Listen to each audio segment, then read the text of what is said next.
So hello guys, have a good day. So for today's video, meron tayo ditong tanggap.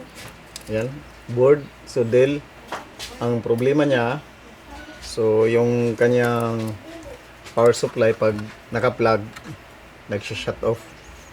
So check natin kung bakit siya ganun. So try natin itong i-troubleshoot yung board.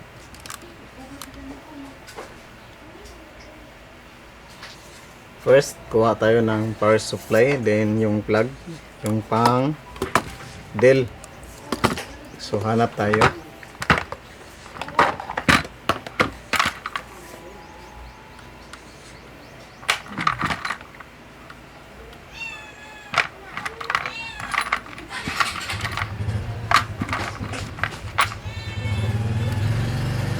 Yun, meron na tayong pang Dell.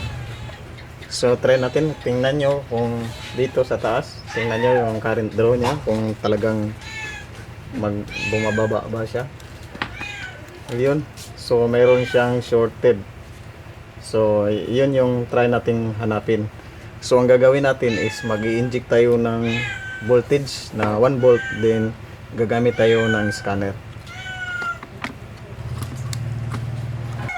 So ayan na, activate na natin yung thermal camera. So ngayon naman is isi-set natin tong voltage sa 1 volt. So tingnan natin. So set natin siya sa 1 volt.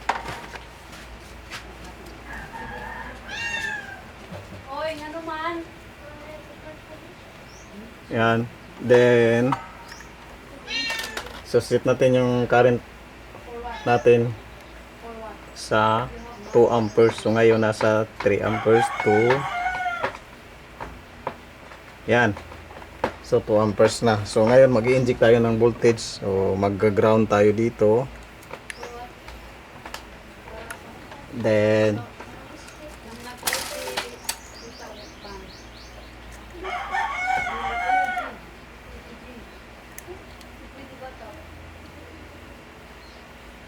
ayun na. So ngayon naman try natin mag-inject ng voltage. So dito tayo sa main. So, sa main line tayo, ayan.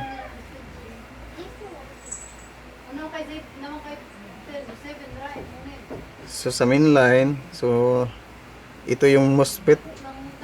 Ito yung nag-iinit, yung MOSFET, yan. So kung makikita nyo, ito yung nag-iinit. So try natin siyang i-zoom in.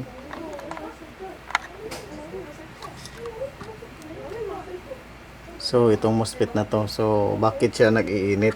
So yun yung try natin siyang i-pull out, then try natin mag-inject ulit. So ito siya, so main power tayo. Then yun. So yung MOSFET na to, ito. So yun yung nag-iinit. So try natin siyang tanggalin. So mayroong ditong ayan, so lagyan na natin ng Kapton tape para di matunaw.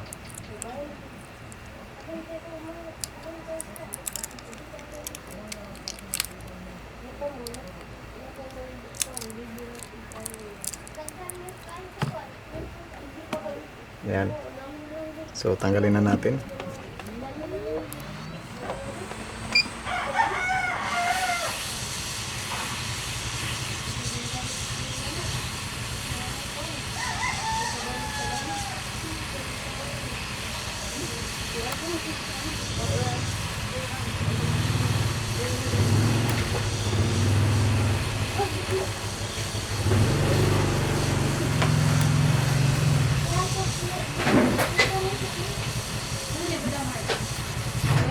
Yan.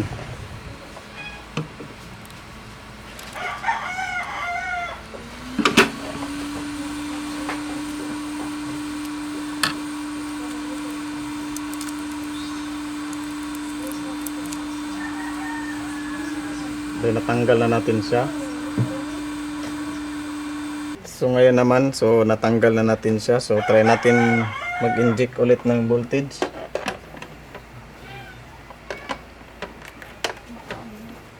So dito tayo So titingnan natin kung magbo-voltage drop pa ba yung current natin. So wala na siyang voltage drop. So dito tayo. So wala na. Then dito wala na rin. So dito sa tinanggal natin, so walang siyang voltage drop. Yan, so mainit lang yan dahil sa ating ginawang yan. So ground. So ito. Yan, wala na siyang voltage drop.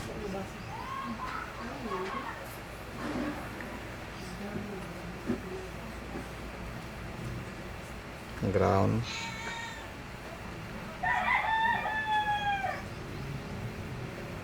So wala na. Check natin to.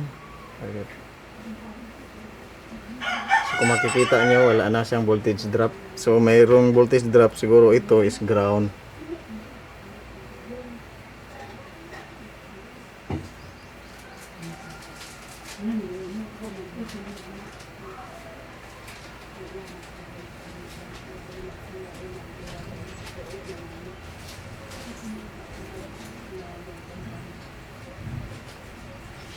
So check muna natin. So ayun, so yung unang tinanggal natin, so wala siyang problema.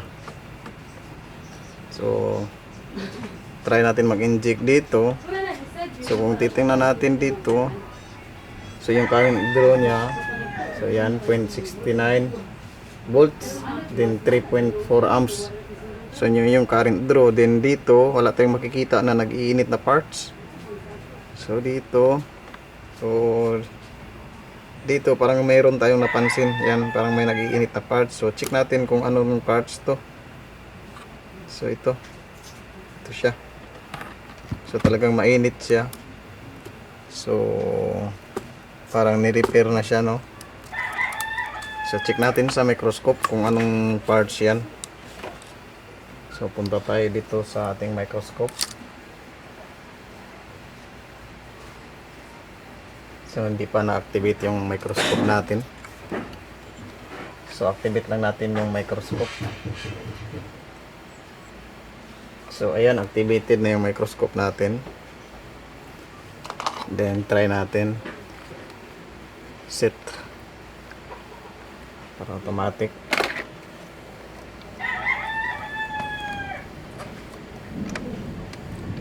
So ayan. So parang ni-repair na siya, no? Ayan. So tanggalin natin yung lahat ng kapasitor na yan. So ratsadain natin pagtanggal.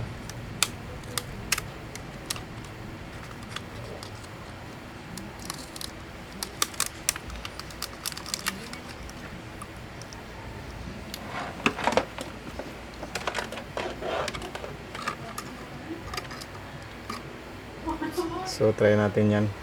Tanggalin lahat.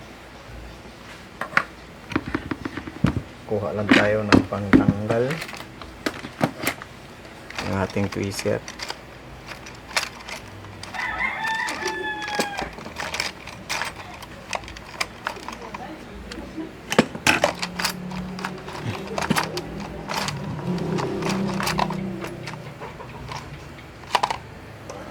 So di natin nahanap. So ito na lang.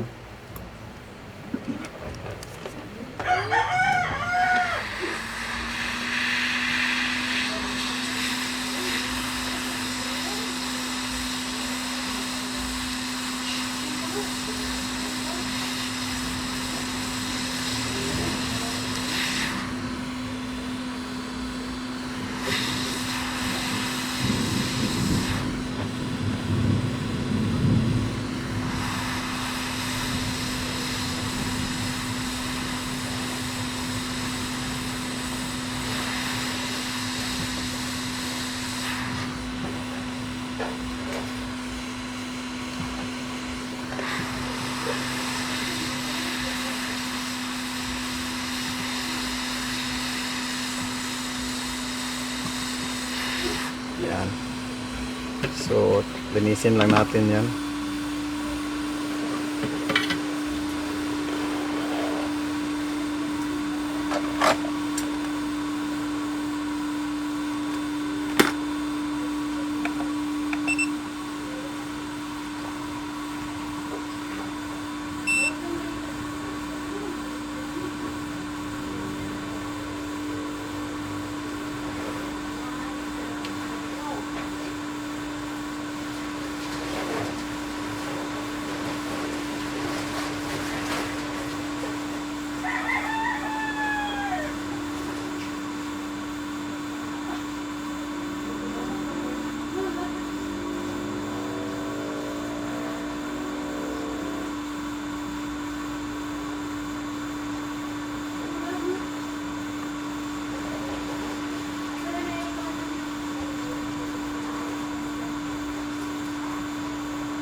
Yan.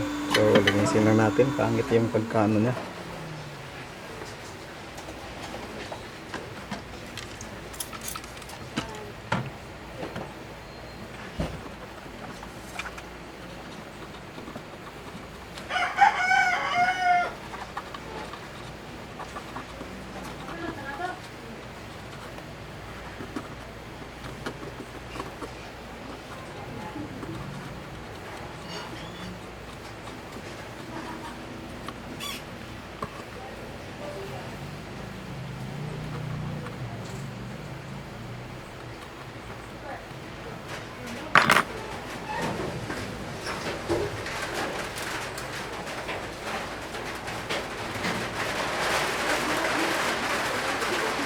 Then, yung mga kapasitor. So, try natin. Kung alin dito yung may shorted. So, sa apat na to, so check natin kung ano yung shorted. Ito wala. Ito shorted. Ito wala. Then ito wala. So, ito lang yung shorted. Yan. Tumutunog. So, tumutunog siya. Yan. Kaso lang maulan. So, ito yung shorted. Yan. Kung makikita nyo, yan. Short. Talagang short. Yan. Nasunog yung ano. Nasunog. Yan. Kung makikita, nasunog yung kapasitor. So, ito yung yan. Hindi mo nakita sa ano. Kung makikita nyo, ito yung sunog, oh. Tingnan nyo, sunog siya. Pero yung tatlo, okay siya. So, ito lang yung tatanggalin natin. So, hindi na natin yan ibalik. So, ayusin lang natin yung mga kapasitor. Lilinisin lang natin.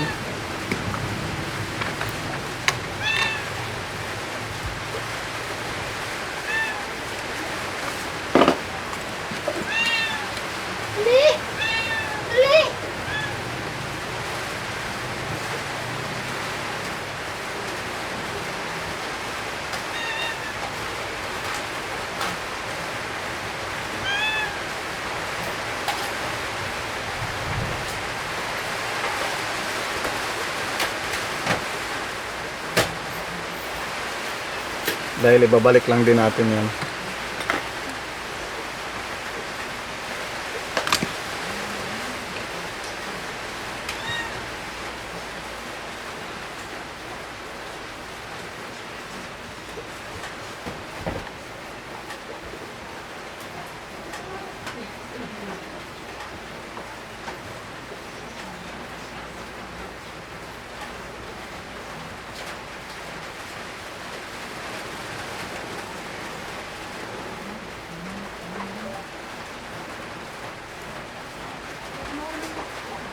So yan.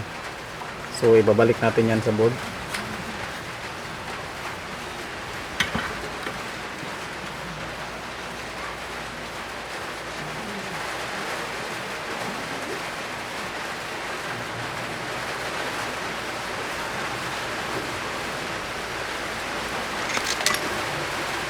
So ito yung board.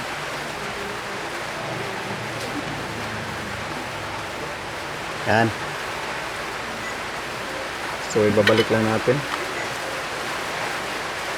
yung tatlong kapasitor.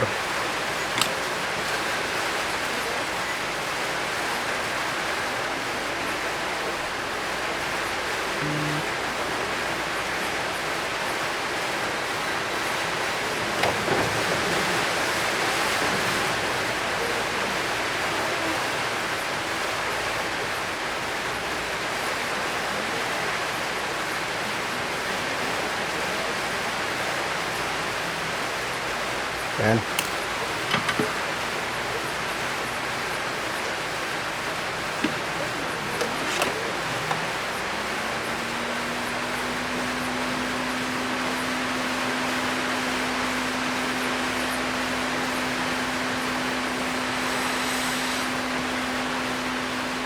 Yan.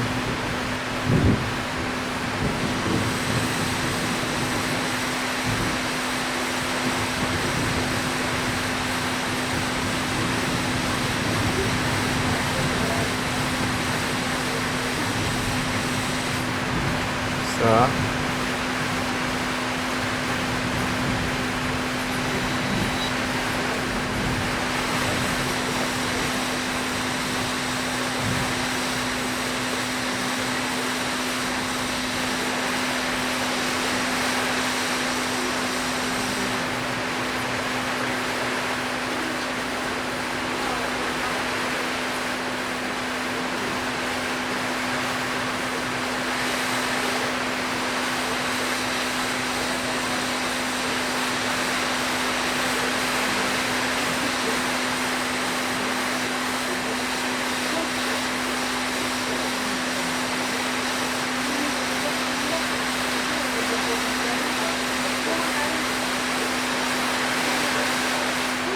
yan. So ayusin lang natin.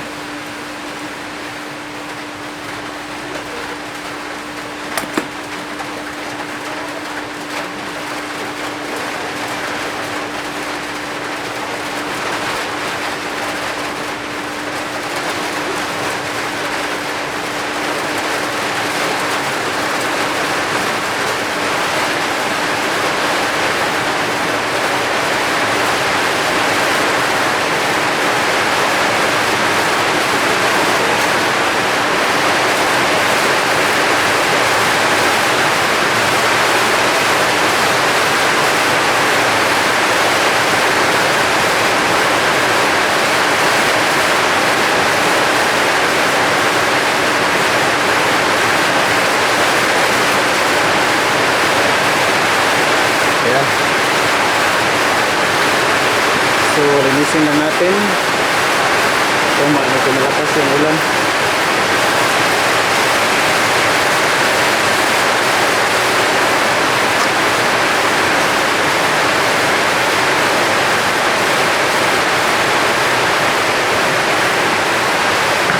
Ayan, linis na. So continue tayo sa paglinis.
Ayan, malinis na siya.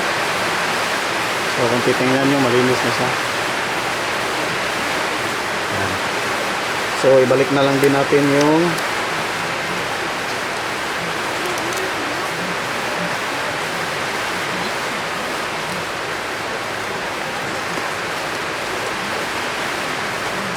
MOSFET na tinanggal natin kasi wala siyang problema.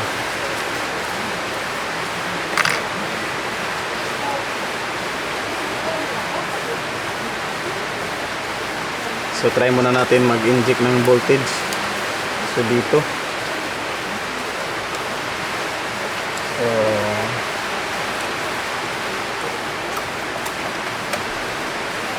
balik tayo sa ating microscope. Scanner.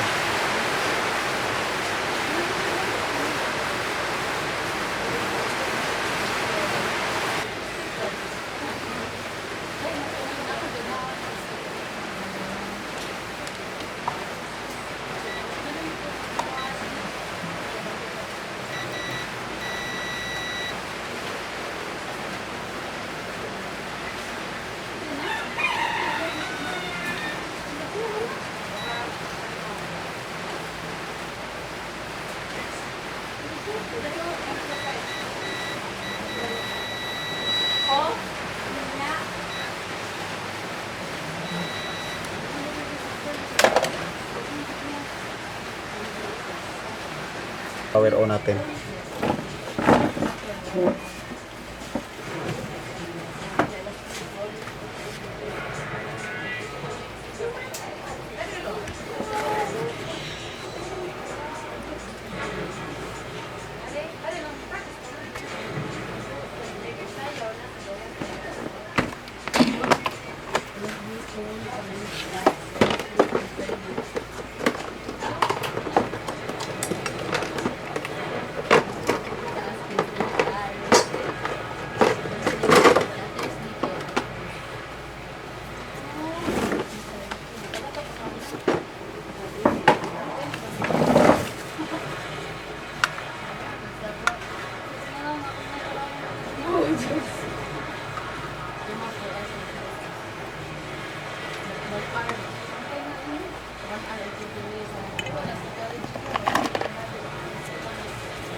So kuha lang tayo ng HDMI. So testing natin yan kung magbubot ba sa BIOS. So ayun, naka-ready na ang ating monitor.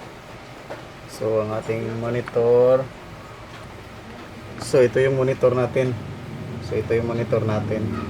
So try natin plug yung HDMI.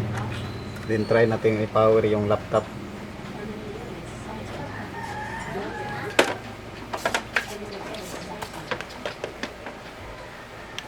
Yan. So nagpa-power on na yung laptop. So antayin lang natin, nagre-reset. So saan na yung power button niya, press lang natin. Yan. Kung ito ba yung kanyang power button.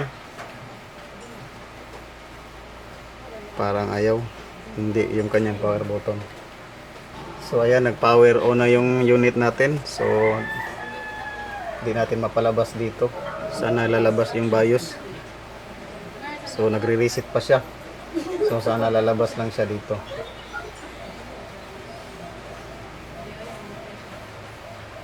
So nagpa-power on na yung unit pero wala lang display. Yan, makikita nyo yung current draw niya. So ang gagawin natin is kukuha tayo ng keyboard para maboot natin sa BIOS.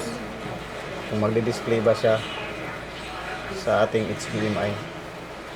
So test natin for the last time dahil hindi natin siya mapa-view sa ating monitor. So ngayon na lang is titest na lang natin siya sa power on. Yan, nagpa-power na siya. Yan, may current draw. Then dito na lang sa keyboard. So hindi natin siya mapalabas kasi yung mga laptop ngayon need na talaga siya i-enable yung kanyang, yan. So nagbo-boot naman siya. Then hintayin natin siya mag-boot up. So kung mag-boot up na siya, mag-i-enable na, mapipress na natin yung numlock. Yan, numlock. Oh. So ibig sabihin working na siya. So hanggang dito lang muna tayo. So na-repair na natin yung board. So capacitor lang yung kanyang sira. So ito lang siya, capacitor. Liit lang. So working naman yung board, nagiinit na yung kanyang CPU at saka GPU at saka yung kanyang CPU. Yan, mainit. So at least meron na siyang power. So hanggang dito lang muna tayo. Thank you for watching. Have a good day. Bye. Pwede pala ito matesting sa doon na lang natin malaman pag natesting na ni client. So